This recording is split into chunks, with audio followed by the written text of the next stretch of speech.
검은 고양이, 에드거 앨런 포.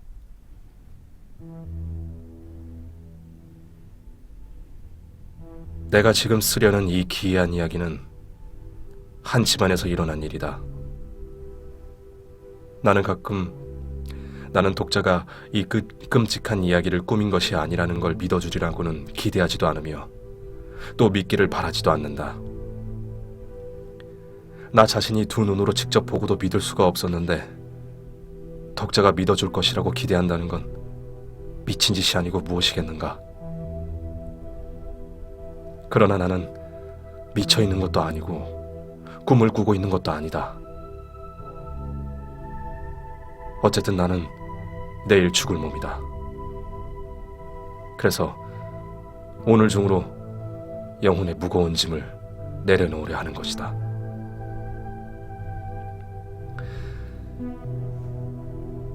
나는 집에서 일어난 일련의 사건을 있는 그대로 세상 사람들에게 공개하고 싶다. 그 사건들은 말할 수 없이 나를 괴롭고 공포스럽게 했으며 결국은 나를 파멸시켜버렸다. 그러나 나는 그 모든 것을 구차하게 변명할 생각은 없다. 내게 있어서 이 사건은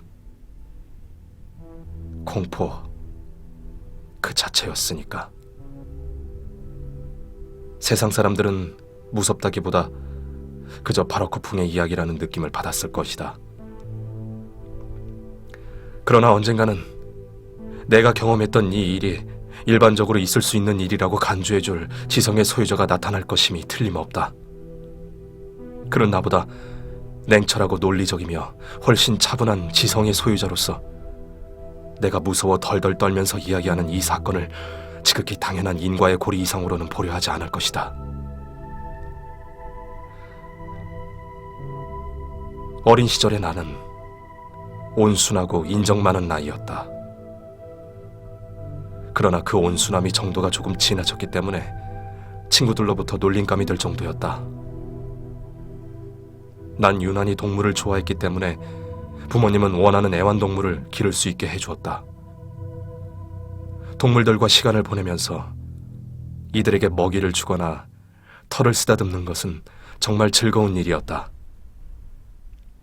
이런 취미는 해가 갈수록 그 정도가 심해져서 어른이 된 후부터는 그것이 삶의 가장 큰 기쁨이 되었다.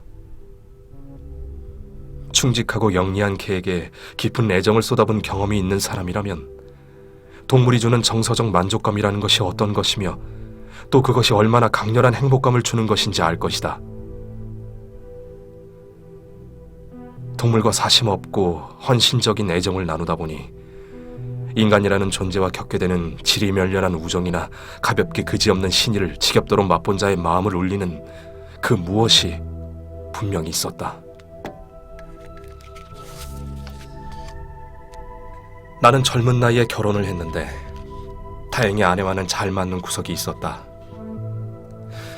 내가 동물이라면 종류를 가리지 않고 빠져드는 것을 보고 아내는 기회가 닿을 때마다 귀여운 동물들을 사들였다. 이렇게 해서 우리 집에서는 새, 금붕어, 멋진 개, 토끼, 작은 원숭이, 그리고 고양이 한 마리를 기르게 되었다. 고양이는 정말이지 크고 멋진 녀석으로 온 몸뚱이가 새까맣고 놀랄 만큼 영리했다. 우리 부부 사이에 이 영리한 고양이가 화제가 될 때면 미신을 믿는 아내는 검은 고양이는 모두 마녀가 둔갑한 것이라는 둥 한간에 떠도는 이야기를 끄집어내곤 했다.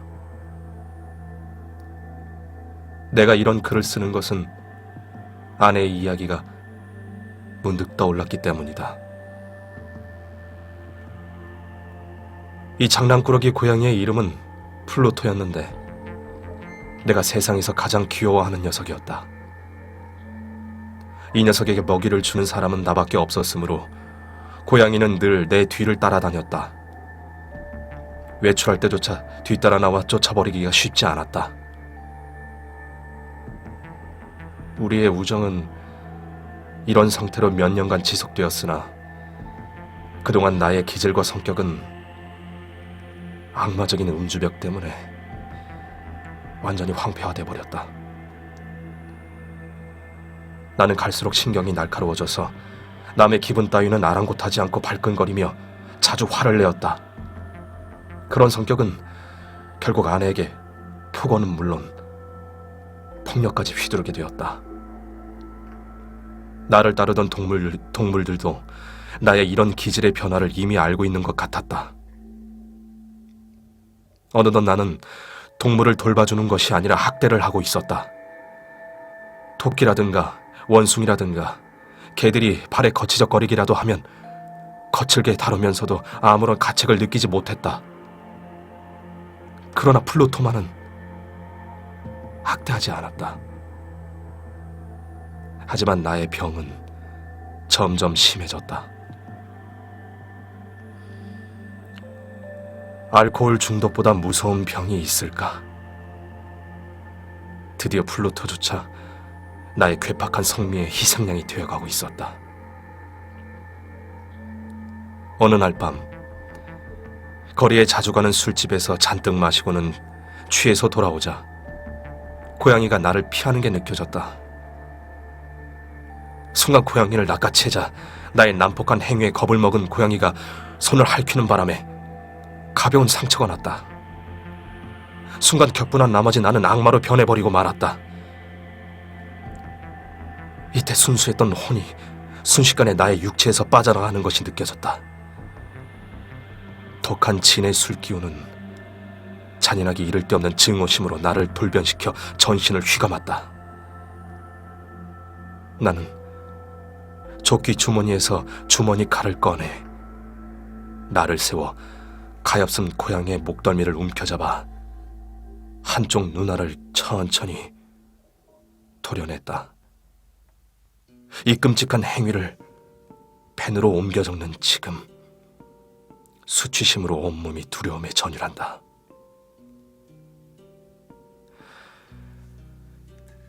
아침이 되어 이성을 되찾자 나는 내가 저지른 범죄 때문에 공포와 회한에 젖어들었다. 하지만 그것이 강렬한 감정을 띈 것은 아니었기 때문에 나의 영혼을 움직이지는 못했다. 나는 이후 또다시 방종한 생활에 빠졌고 결국은 이 잔악한 행위의 기억을 술독에 빠뜨렸다. 시간이 흐르면서 고양이의 상처는 서서히 아물어가고 있었다. 눈알을 도려낸 눈구멍은 섬뜩한 몰골을 하고 있었으나 이제 고통을 느끼지는 않는 것 같았다. 그러나 그 녀석은 예전의 고양이가 아니었다. 어느 날 내가 가까이 다가가자 녀석은 몹시 겁에 질려 달아나 버렸다. 이전에는 그토록 나를 따르던 녀석이 내게서 달아나는 모습을 보자 순간적으로 슬픔이 북받쳐 올랐다. 그리고 그 슬픔은 어느덧 초조함으로 바뀌었다. 그때부터 나를 돌이킬 수 없는 파멸로 몰아넣은 심술 근성이 엄습해왔다. 이 심술에 대한 기분은 철학은 아무런 설명도 해주지 못한다. 그러나 나는 나의 영혼이 살아있다는 확신 먹지 않게 이런 감정이 인간의 마음을 사로잡는 원초적 충동 중의 하나임을 확실히 믿고 있다. 그래서는 안 된다는 것을 알고 있다는 바로 그 이유 때문에 비열하고 어리석은 짓도 수없이 저지르는 존재가 바로 사람이다. 우리는 가장 올바른 판단을 하고 난 후 그것이 규칙이라는 것을 알고 있다는 이유만으로 그것을 파괴하고 싶어지는 경향이 있다. 그런데 이 삐뚤어진 심술이란 놈이 엄습해와서 나를 결정적으로 파멸시켜버린 것이다.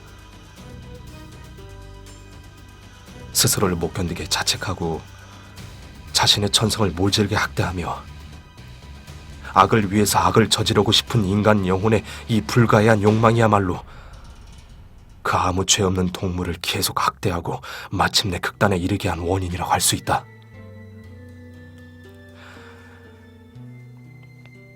어느 날 아침 나는 태연하게 고양이의 목에 올가미를 씌워 나뭇가지에 매달았다. 그런 행동을 하는 동안 눈에서는 눈물이 흘렀고 마음속으로는 쓰라린 후회를 하고 있었다. 내가 고양이를 매단 것은 녀석이 나를 사랑했다는 것을 알고 있다는 바로 그 이유 때문이었고, 녀석이 이런 짓을 당할 이유가 전혀 없다는 것을 내가 알고 있는 바로 그 이유 때문이기도 했다. 게다가 이런 짓이 죄악이기 때문이기도 했다. 이런 치명적인 죄악으로 인해 내 불면의 영혼은 가장 자비로우시고 가장 강하신 하나님의 무한한 자비조차도 닿을 수 없는 지옥으로 떨어졌다. 이런 잔혹한 짓을 저지른 날 밤, 불이야 하는 고함 소리에 잠에서 깨어나 보니 내 방의 침대 커튼이 불길에 휩싸여 있었다. 아내와 하인과 나는 가까스로 불길을 피해서 빠져나올 수 있었다. 불길이 휩쓸고 지나간 곳에는 아무것도 남은 것이 없었다. 나의 재산이 불길 속에 깡그리 사라져버리자 난 절망감에 빠졌다. 나는 이 재난과 잔인한 행위 사이의 인과관계를 하려 들 만큼 마음이 나약한 인간은 아니다. 다만 일련의 사실들을 상세하게 기록함으로써 모종의 인과관계의 가능성이 간과될 위험을 제거하려 할 뿐이다. 화재가 난 이튿날, 난 불탄 자리로 갔다. 사방의 벽은 단 한 군데만 남겨놓고 모조리 무너져 있었다. 그 벽은 내 침대의 머리맡 가까이에 있는 그다지 두껍지 않은 칸막이었다. 예전에 바른 석회 덕분에 불길을 견뎌낸 것이었다. 그 벽 주위에는 사람들이 빽빽이 몰려와 있었는데 그들은 그 벽을 열심히 살피고 있었다. 이상한데? 괴상한 일인데 라는 그들의 말이 나의 호기심을 끌었다. 사람들이 바라보고 있는 그곳에 가까이 다가간 나의 눈에 비친 것은 흰 벽면에 부조한 것 같은 거대한 고양이의 모습이었다. 놀라울 정도로 사실적인 느낌을 주는 형상이 거기에 있었다. 고양이의 목둘레에는 밧줄이 걸려 있었다. 이 헛개비, 그것의 존재는 그렇게밖에 부를 수 없었다. 이 헛개비를 보는 순간 나는 까무라칠 듯이 놀랐다. 얼마 후 이윽고 정신을 차리고 모든 상황을 이성적으로 더듬어 보기 시작했다. 그러고는 그 고양이를 집 가까이에 있는 정원에 매달았던 것을 생각해냈다. 불이 났다는 소리에 이 정원에도 사람들이 마구 몰려들었다. 그때 그들 중에 누군가가 고양이를 나무에서 떼어내어 열려있는 창으로 내 방 안에 집어던졌음이 틀림없다. 아마도 그렇게 나를 깨우려 했던 모양인데 다른 벽이 무너지는 바람에 나의 잔인한 행위로 희생된 고양이가 회칠한 지 얼마 안 된 벽 밑에 깔려버린 것이다. 그리고 불길에 녹은 석회와 사체에서 나온 암모니아가 지금 보이는 바와 같은 초상을 완성한 것이다. 나는 내가 본 놀라운 일들을 과학적으로 설명할 수 있다. 이 설명은 양심을 달래기에는 뭔가 부족한 점이 있으나 이성을 만족시키기에는 부족함이 없다. 그러나 이성적인 설명은 나의 상상력에 특별한 영향력을 미치지는 못한다.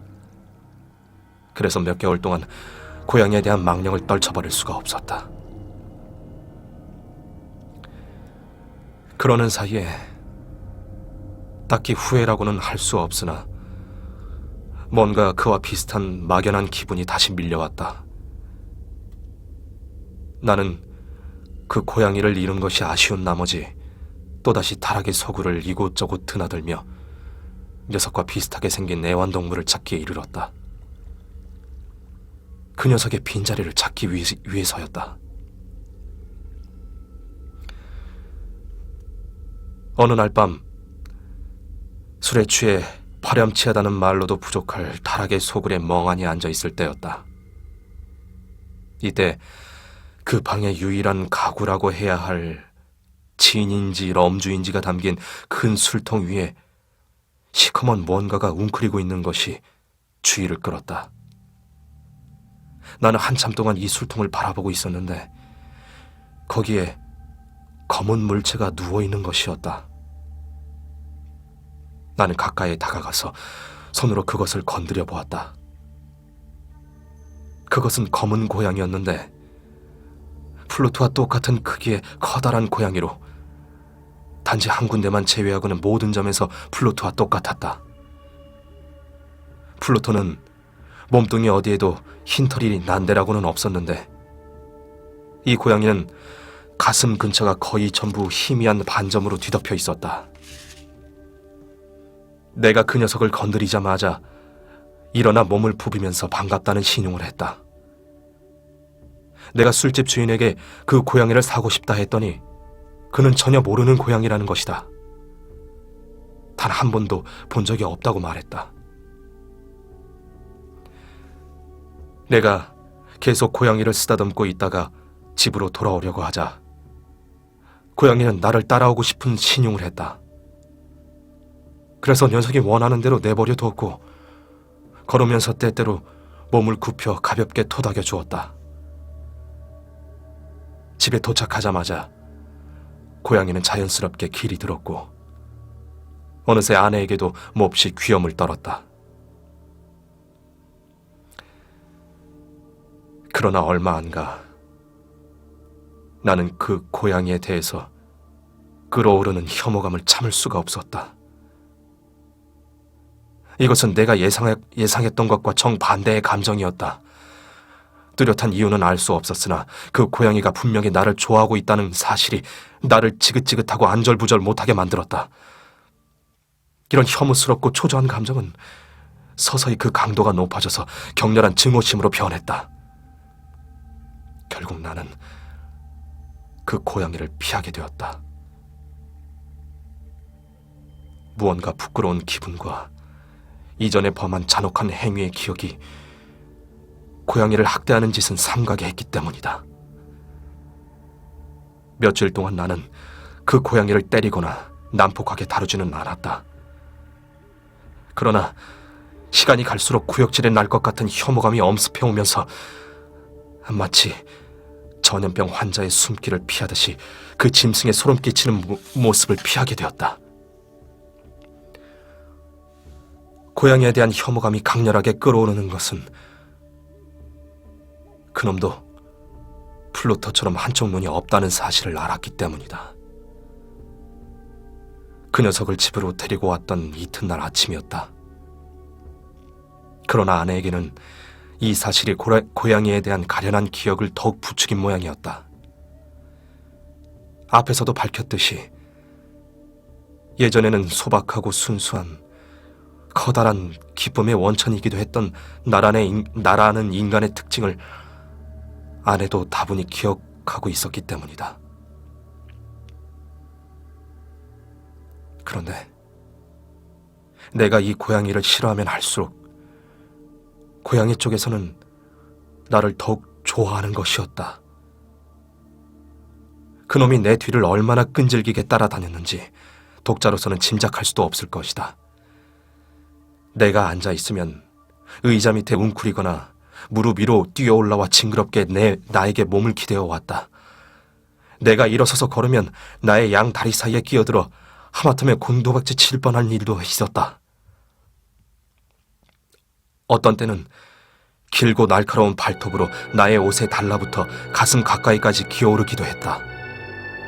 그럴 때면 당장 한 주먹에 때려 죽이고 싶었지만 참았다.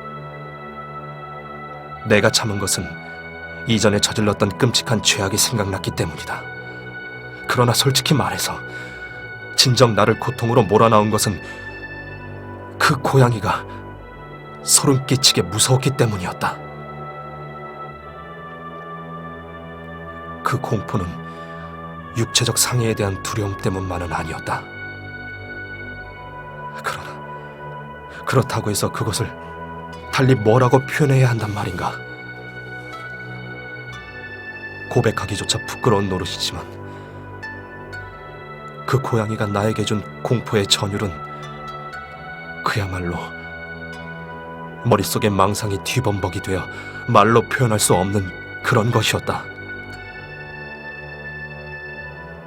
내가 이미 말했던 고양이의 커다란 반점에 대해서 아내는 여러 번 주의를 환기시켰다. 이 반점은 지금은 커졌지만 처음에는 윤곽이 희미했던 것이라고. 그러나 이 반점은 서서히 모양이 또렷해지기 시작했고 나중에는 선명하게 자리를 잡아갔다. 단지 느낌일 뿐이라고 나의 이성이 강렬히 부정하고 있는 사이에 마침내 뚜렷한 윤곽을 드러낸 것이다. 그것은 이제 와서는 입에 담기조차 소름 끼치는 어떤 물체의 형상을 뚜렷하게 하고 있었다. 나는 그 형상이 두려운 나머지 고양이를 죽여버리고 싶을 정도가 되었다. 그렇다. 이제 보니 그것은 머리끝이 쭈뼛해지는 저 교수대의 형상을 나타내고 있었다.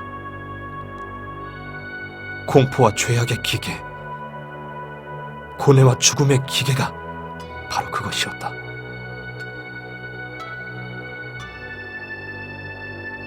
이렇게 해서 나는 드디어 보통 사람들이 절대 맛볼 수 없는 극도의 처참함 속에 내던져졌다. 기껏 한 마리의 짐승이, 내가 경멸하는 심정으로 죽인 적이 있는 한 마리의 짐승과 동종의 짐승이 신의 모습과 비슷하게 창조된 인간인 나에게 견딜 수 없는 고통을 안겨주다니.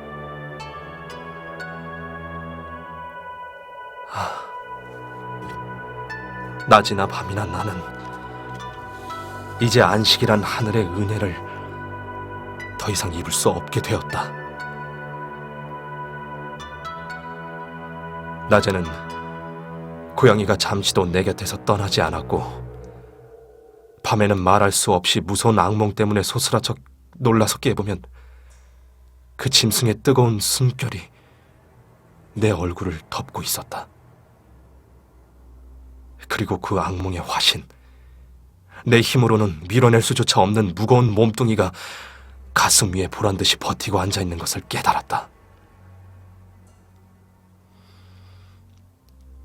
이러한 고통에 시달리다 보니 나의 내부에 남아있던 가냘픈 선의가 흔적조차 사라지고 없었다. 흉측한 생각이, 음침하고 참으로 사악한 생각만이 나의 유일한 친구가 되었다.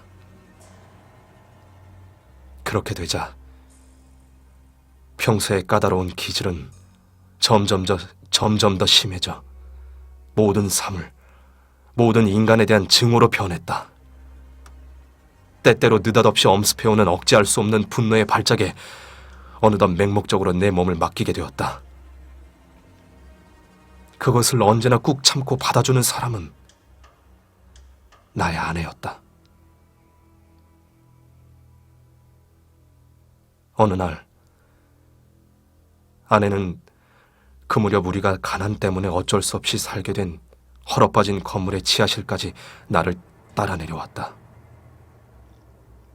이때 그 고양이도 몹시 가파른 계단을 나를 따라 내려오는 바람에 발치에 휘감겨서 나는 자칫 바닥으로 곤두박쳐질 뻔했다. 그러자 순간적으로 미칠 정도로 화가 치솟았다. 도끼를 쳐든 나는 그때까지 나를 억제하고 있던 어린애 같은 공포를 잊어버리고 울컥 치민 분노로 고양이를 내리찍었다. 하지만 이 도끼질이 생각대로 되었더라면 물론 고양이는 단숨에 숨이 끊어졌을 것이다. 그러나 그 도끼를 든 손은 아내에게 붙들리고 있었다. 아내의 방해 때문에 악마의 분노라는, 말로도 모자라는 감정에 휩싸인 나는 아내의 머리를 찢고 말았다. 아내는 신음소리 한 번 내지 않고 즉사하고 말았다. 이 무서운 살인을 해치우고 나서 난 신중하게 시체를 숨기는 일에 착수했다. 밤낮을 피해 이웃 사람들에게 들킬 위험 없이 집에서 시체를 운반해내기란 불가능한 것이었다. 온갖 생각들이 머릿속에 떠올랐다. 한때는 시체를 잘게 토막내어 불에 태워 없애버릴까도 생각했다. 지하실 바닥에 시체를 매장할 구덩이를 팔 생각을 해본 적도 있었다. 혹은 정원 우물에 시체를 던져 넣어버릴까? 아니면 무슨 상품처럼 상자 속에 넣어 포장을 해서 운반을 시켜 집에서 내어가는 방법도 궁리해보았다. 마지막으로 나는 가장 완벽한 방법을 생각해냈다. 중세기의 수도자들이 자기 손으로 죽인 자를 벽 속에 넣고 벽을 발라버렸다는 기록이 남아있는데, 나는 아내의 시체를 지하실의 벽 속에 넣고 회로 발라버리기로 결심한 것이다. 우리 집의 지하실은 이런 목적을 위해서는 안성맞춤이었다. 사면에 쌓아올라진 벽에 최근 거칠게 회칠을 했는데 그것은 습기 찬 공기 때문에 아직 굳지도 않은 상태였다. 그뿐 아니라 한쪽 벽은 형태로만 있는 굴뚝이며 난로가 있었던 자리가 불쑥 붉어져 나와 있었다. 이 부분의 벽돌을 빼내고 시체를 밀어 넣은 다음 벽 전체를 전과 같이 발라버리면 아무도 의심스러운 점을 발견하지 못할 것이라는 확신이 들었다. 나는 쇠취레대를 사용하여 힘들이지 않고 벽돌을 빼내고 시체를 조심스럽게 벽에다 세운 다음 벽을 원래대로 다시 쌓았다. 모르타르와 모래와 종려털을 구해온 나는 이전의 것과 구별할 수 없을 정도로 감쪽같이 색깔을 만들어내어 이것을 새로 쌓은 벽돌 위에 꼼꼼하게 발랐다. 이 일을 마친 나는 만사가 그곳으로 끝났다는 생각에 매우 만족스러웠다. 벽에 따로 손질을 한 흔적 같은 것은 전혀 눈에 띄지 않았다. 바닥에 떨어진 부스러기도 세심하게 치웠다. 그러고는 드기에 차서 주변을 들러보며 중얼거렸다. 이만하면 헛수고는 안 했겠지. 다음으로 한 일은 이런 비참한 사건의 원인이 된 짐승을 찾아내는 일이었다. 나는 이미 그놈을 죽여버릴 결심을 굳히고 있었다. 그때 고양이를 만날 수가 있었다면 그놈의 운명도 이미 정해졌을 것이었다. 그런데 교활한 그놈은 아까의 나의 끔찍한 분노에 겁을 집어먹은 듯 내 앞에서 모습을 감추고 말았다. 그 지긋지긋한 고양이가 없어진 사실이 나의 가슴에 불러일으킨 안도감은 어떤 표현도 상상도 할 수 없도록 했다. 아내는 그날 밤 전혀 모습을 드러내지 않았다. 고양이는 그날 밤 전혀 모습을 드러내지 않았다. 이렇게 해서 고양이를 집으로 데려온 나는 적어도 하룻밤만은 완벽한 숙면을 취할 수가 있었다. 그렇다. 나의 영혼은 살인의 무거운 짐을 지고서도 잠을 잘 잘 수가 있었다. 이틀, 또 사흘이 지났으나 나를 괴롭히던 놈은 모습을 드러내지 않았다. 나는 또다시 자유로운 인간으로서 세상과 호흡했다. 그 괴물은 너무나 무서워서 이 집으로부터 영원히 도망을 친 것이다. 다시는 그놈의 짐승을 보지 않게 되겠지. 이것이야말로 다시 없는 행복이다. 나는 나 자신의 끔찍한 범죄 행위에 대해서는 마음의 가책을 거의 느끼지 못했다. 몇 차례 신문을 받았으나 즉시 대답을 해낼 수 있었다. 가택수색까지 당했으나 그 무엇도 발각될 리 없었다. 그것으로 나의 장래의 행복은 틀림없이 보장된다고 생각했다. 그런데 아내를 죽인 지 나흘째 되던 날, 한때의 경관이 뜻밖의 집으로 들이닥쳐 또다시 철저하게 집안을 수색하겠다고 했다. 그러나 시체를 숨긴 장소를 알 턱이 없다고 확신했던 나는 조금도 당황한 모습을 보이지 않았다. 경관들은 집을 수색할 테니 나에게 입회할 것을 명령했다. 그들은 집 전체를 샅샅이 수색했다. 마침내 3번째인지 4번째인지 다시 지하실로 내려갔다. 나는 얼굴에 근육 하나를 움직이지 않았다. 나의 심장은 잠자는 인간처럼 조용히 고동치고 있을 뿐이었다. 나는 지하실을 끝에서 끝까지 걸었다. 가슴에 팔짱을 낀 채 이리저리 태연하게 돌아다녔다. 경관들은 더 이상 나를 의심할 마음이 없었는지 떠날 기색을 보였다. 나는 기쁨을 억제할 수가 없었다. 나는 개가를 올리기 위해서, 그리고 나의 무죄를 확실하게 확신시키기 위해서 무언가 한마디를 하고 싶어 견딜 수가 없었다. 여러분!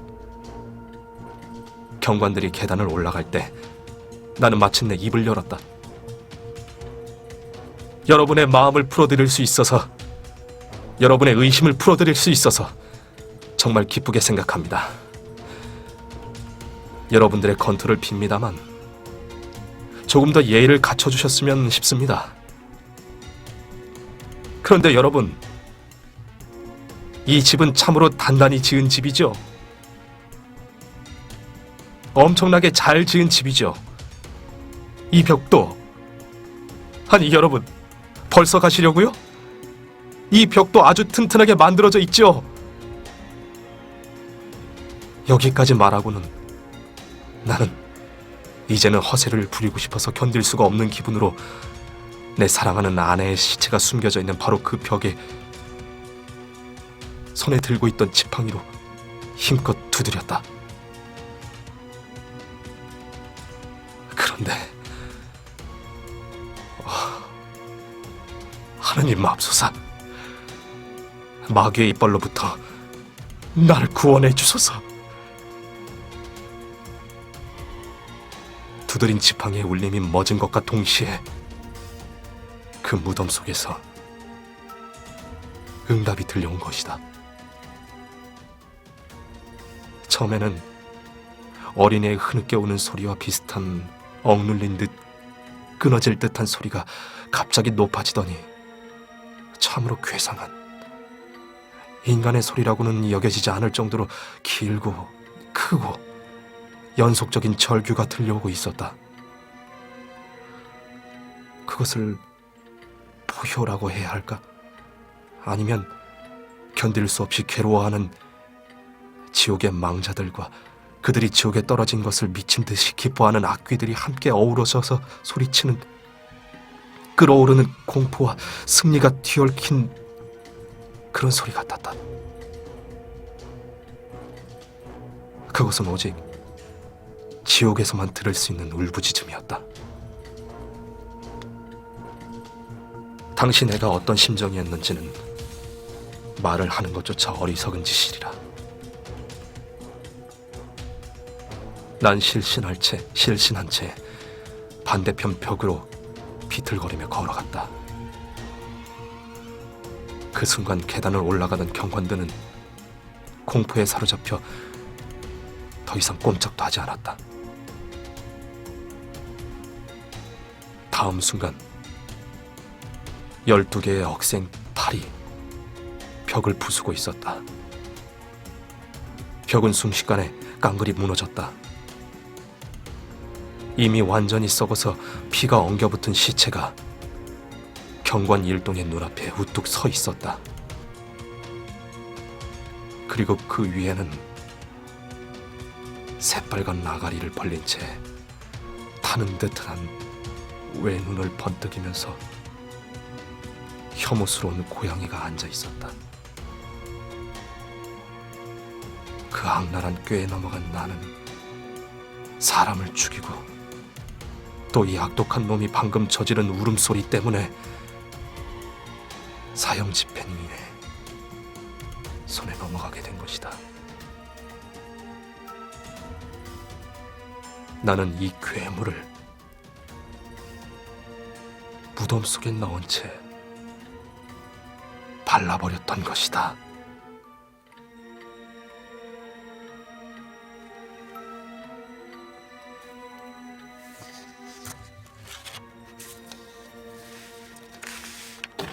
감사합니다.